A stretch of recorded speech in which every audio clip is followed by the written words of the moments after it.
Hi guys, welcome back to my channel. My name is Peachy and this is Plant and Style.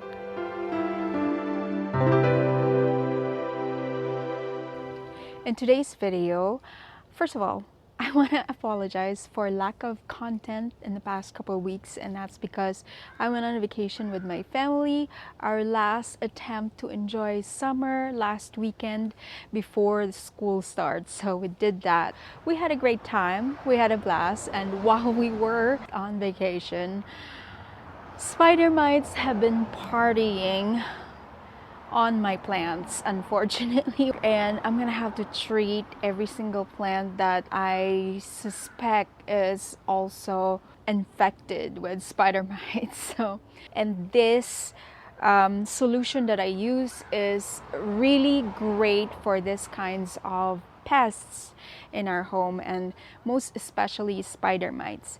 So this is my go-to recipe, and this is not my original solution, by the way. I have adopted this from Liquidirt, from one of their YouTube videos. So I'll leave their link in the description box if you want to check them out yourselves on how to use it. But basically, they just used a 2-quart sprayer while I'm using 1-gallon sprayer. So you're gonna have to adjust your solution according to the container or the sprayer that you're going to use. So for a 1-gallon like this one, I've already mixed mine earlier, unfortunately, and I tried to film it, but unfortunately I missed the half part. I forgot to press the play button, so which happens sometimes. So what you need is a gallon, or use whatever you have. Just make sure you adjust according to the size of your container.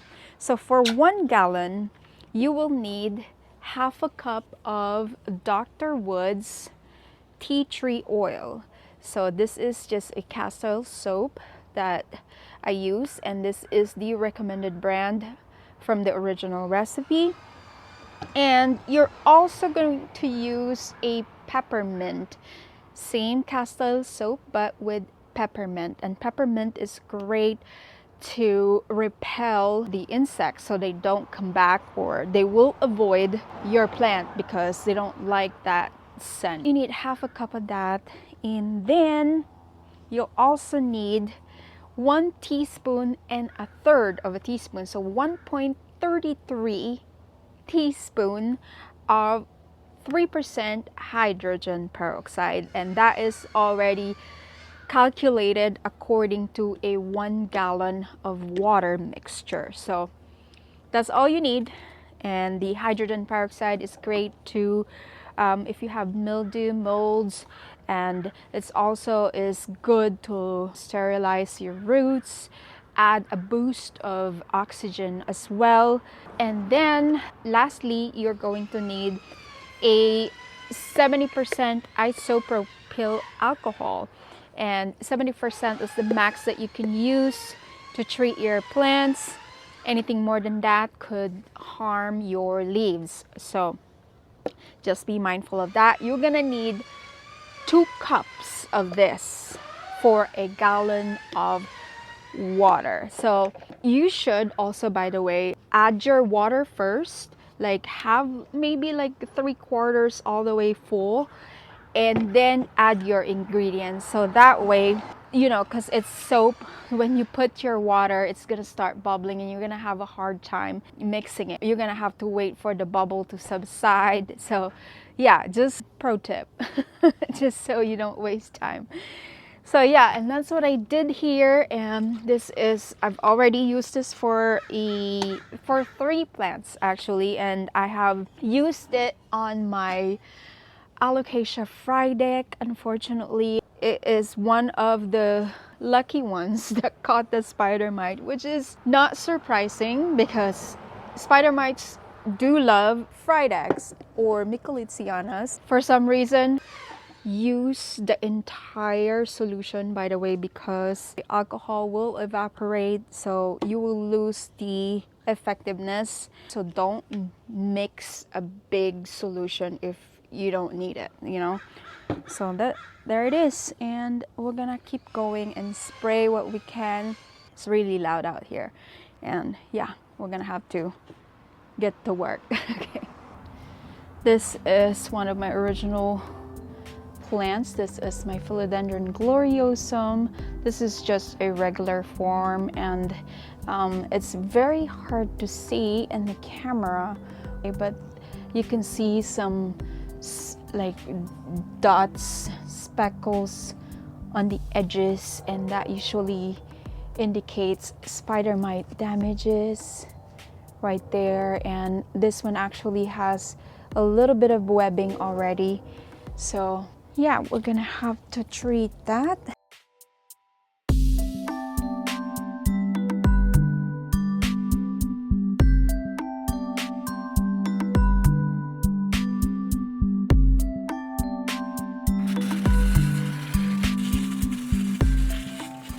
To make sure to get all the nooks and crannies, the stem.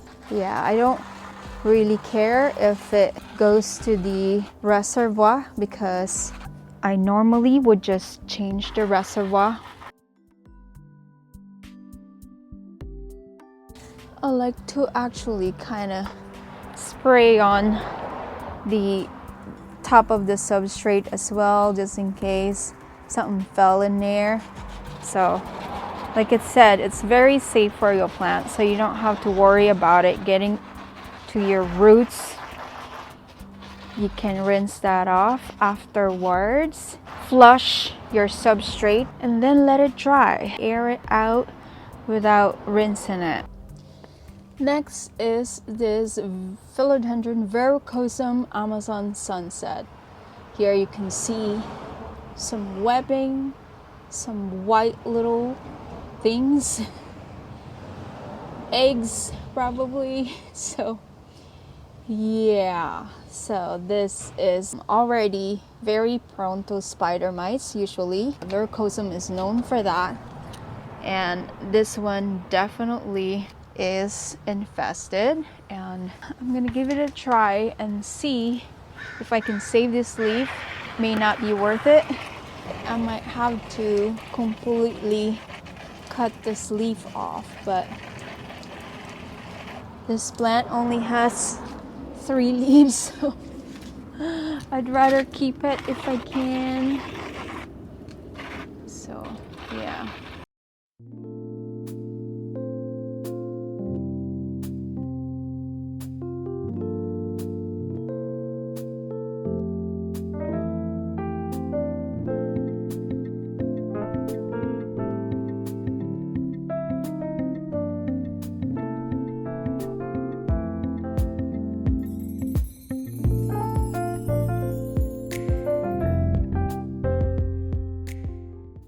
This one right here is my Dress Carla X Papillilaminum, and I don't see any active spiders, but I do see the speckles on this new leaf that looks like spider mite damage. So just to be safe, this one also has a little tiny inflorescence right here, but so tiny I didn't do anything with it because I don't want to waste its energy. Okay, so I'm gonna treat this as well,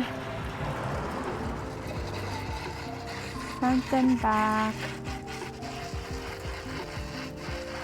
This anthurium is one of my darkest, most beautiful anthurium, and it's very sad that they found this, and this one is actually inside a cabinet, so it makes me wonder if it's all over the cabinet. But I didn't see spiders, I didn't see any spider mite on the other plants, but I'm pretty sure it's in there as well, so I'm gonna have to probably treat every single one that's in the cabinet as well, just to make sure. But for now, I am starting with the ones that I know for sure had spider mites, where I've seen spider mites first, so we can kill them and take care of them and not transfer to the rest and not cause any further damage. So yeah, and I want to flush also, and the way to flush this kind of vessel, which is which is a no drainage vessel, is you just put water and then pour just like that. And as you can see, there's no pond is already stuck in there, and it's not falling when I do that. One more time.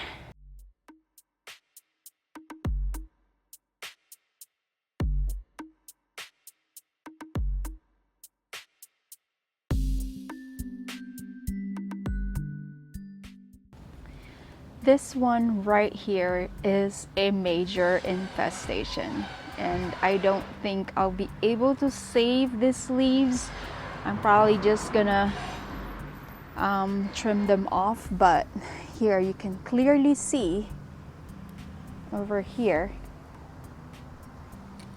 So let me zoom in. So right there, spider mites on the web. Oh my god, so gross. So as you can see, the leaf is already fully damaged, and you can still see webbing over here and over here. There is a new leaf.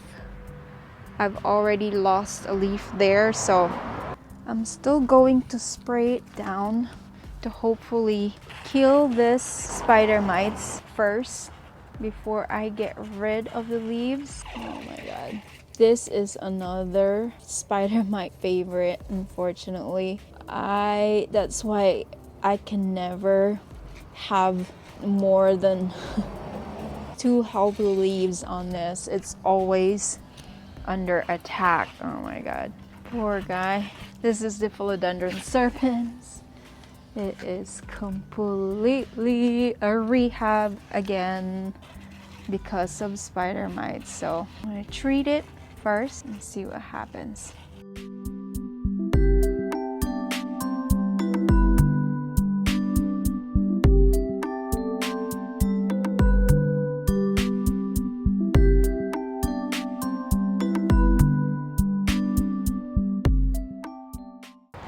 This is my another philodendron gloriosum.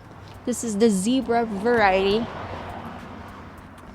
And I've sprayed this down once already, but I want to do it again just in case. So this new leaf is showing that damage, spider mite damage on its foliage. So I want to make sure this one is pest free because I really love this gloriosum. It finally is growing large leaves for me, and of course spider mites found that very appealing as well. So they took advantage of the fact that I wasn't here. So I was gone for a while, for like 6 days. And yeah, that is definitely enough time for the spider mites to multiply.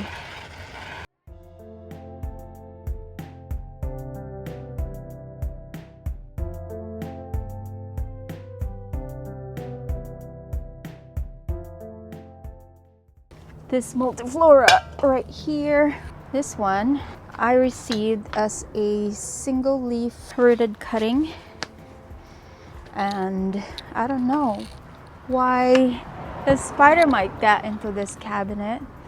So far, this is the only plant where I found the spider mites, but the cabinet that this one was in houses my variegated and expensive plant, so that's exciting.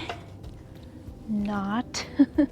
So far it's pretty hardy, even though it's got spider mites problem. It's still growing. This plant is such a fast grower, and it had aphids as well. So yeah, it must be really, really delicious that pests love it. I think it's also because the leaves are very thin, so it's easier to penetrate and eat. So, but this is gorgeous, and I'm definitely going to go to war against the spider mites or any pests to save this one. Beautiful Falloppia multiflora. This is my Anthurium papillilaminum. I don't see any active spider mites lingering right now, but this was next to my fried egg. So, just to be sure, we're gonna go ahead and treat it. Right.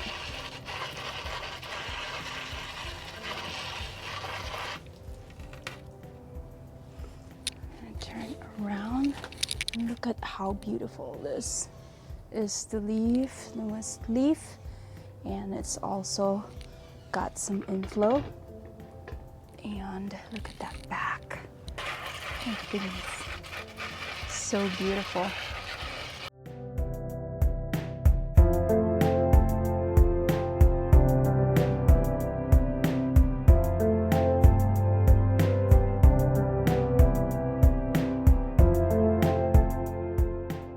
Okay, and then let it dry. This is my Schismatoglottis wallichii variegata. Believe it or not, it looks like regular Schismatoglottis now, but that's because it reverted. But since reversion, it put out a bunch of pups, which are actually some with variegation and some don't. So I've had one good year with this, wherein it showed more variegation. See, this is like, it has like Polaroid variegation, so it fades and you'll see the real color later. So it looks like variegation is definitely coming back, but my goodness, this plant always have pests as well. So this plant has gone through thrips, spider mites, and I can see some webbing on here as well. So yeah, another spider mite favorite plant. Such a diva. Oh my gosh, very thirsty, and it's got thin leaves. Maybe that's why pests like it as well. Again, I'll show you a picture of when it was looking its best. But I did get this as a small plant. It just grew a bunch of pop all of a sudden. It's like this one is also variegated right there, and this one too. So there are at least 6 or 7, and there's more down below. You can see a bunch of pop in there. Also, if you're planning on propagating this one, it is recommended that you wait until the pop actually has at least 3 to 4 leaves before you transfer it into its own pot, because it's very picky and very prone to meltdown. So yeah, just a heads up, because that's what I've gone through, and that's what other people's experience seem like it also. So very nice plant, but it's gonna look really, really terrible first before it's gonna look pretty for you, and then it's gonna take it back. It's gonna look ugly again, and I think we're getting close to making it look pretty again, I think. So I still love that I have this in my collection because I like a bit of a challenge. It does not like inconsistent watering, so I always have water in my reservoir. I never get this dry because that was one of the times that it got upset with me as well. It is a fast grower. The roots go nuts on this plant. They really grow so quickly and so much. So Schismatoglotis wallichii. So good luck to me on this one. Another one that was next to the Frydek is this Anthurium Doc Block Michelle. And also, I just want to show this emergent leaf because it is pink. It's sparkling pink. Are you kidding me? Oh my god, it is gorgeous. Check that out. Wow. Anyways, so like I said, this was next to the Frydek. Let's not lose this one either. And it also has a new leaf, and I don't see any damage yet, but I'm gonna go ahead and spray it down just in case it's out there, because once you see speckling, it's too late.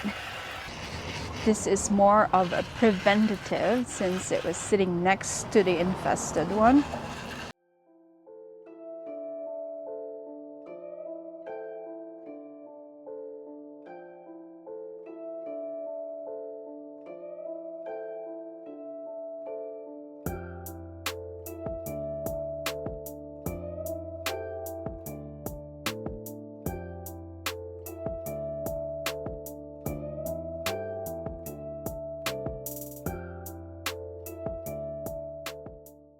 And there you go. And then you just let it air dry once more. This is Anthurium carlablackiae, and again, it's very near to the Frydek. It's in the same shelf, so that's what we're doing here. Really dark. This is the newest leaf, and yeah, I really don't want spider mite speckles on this beautiful leaf because that would just be a shame to get that.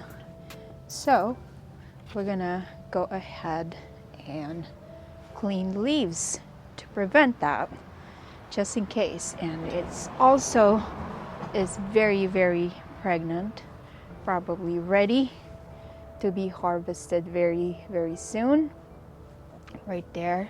So once again, this is carlablackiae. I got this in March of this year as a rehab, and it since then have beautiful leaves, two beautiful ones, and I was able to snip off the leaves that it came with because they're very crispy and wonky. And it's also bloomed and actually has been pollinated by me. So yeah, I'm very excited for that. And yeah, let's take care of it. This is a carlablackiae that I acquired locally from Nancy, from this collector named Nancy. And she claimed that she acquired this from Paul Mercellini. Of course, I have nowhere to prove that, and I'm not gonna bug her. I got this plant because of the veining, this spider veining that it had on the older leaves, although it was like very wrinkly, because I think it is gorgeous and I'm glad that I got it. So I always have like about maybe this much, about 1/3 of water underneath it because it's very, very thirsty. It likes that, and that's how I have been caring for it ever since I got it, and so far I think it's pretty happy with me. So yeah, very beautiful. It's hard to show because of the sunlight, but yeah, it's very dark. Okay, this is FTG Crystal Cross with Warocqueanum, and in the same shelf as the others that I've done so far. And yeah, this one has a very cupped leaf. This is the newest leaf it has, and I can see some specklings right there, which I suspect is a spider mite damage. So let's go ahead and take care of that.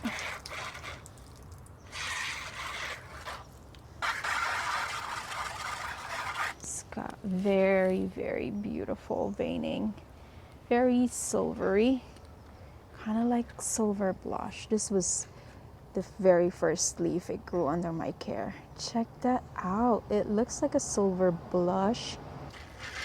I got this from the same seller as I got my Carla Blackier and Carla Lux and Cunha Pap. So I got 4 plants from the same seller, and she gave me a really, really good deal.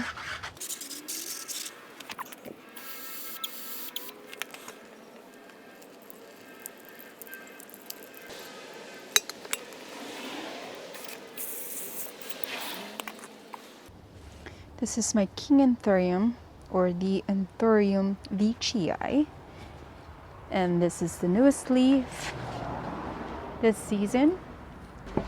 It is absolutely perfect. It is the longest leaf it's given so far, and also in the same shelf row. We're treating him as well.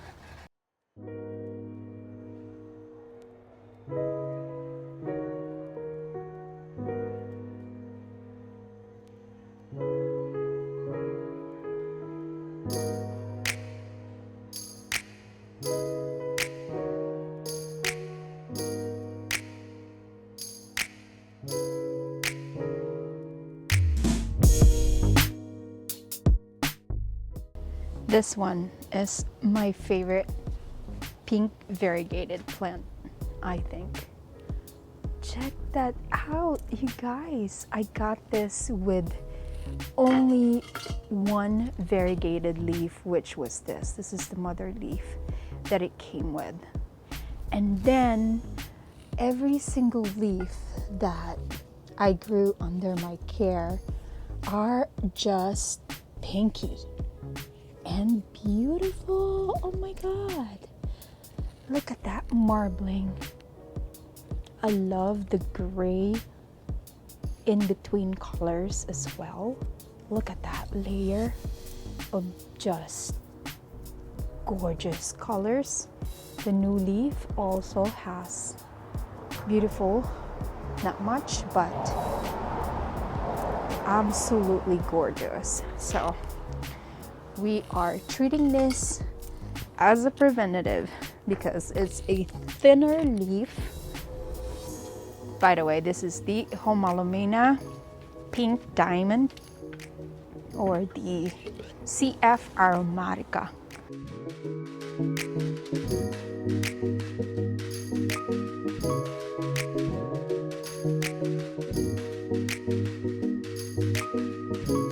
Check out the roots. Check out the root system on this plant. Does it not love pond or what? Also very thirsty plant.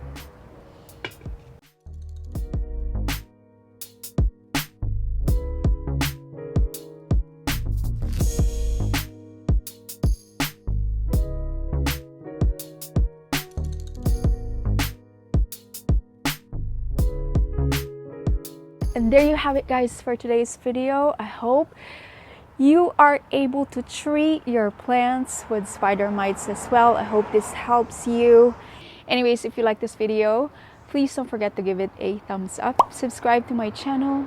Hit that notification bell down below so you'll be notified when my future video drops. Again, thank you all so much. I appreciate every single one of you, and I hope to see you on my next video. Bye!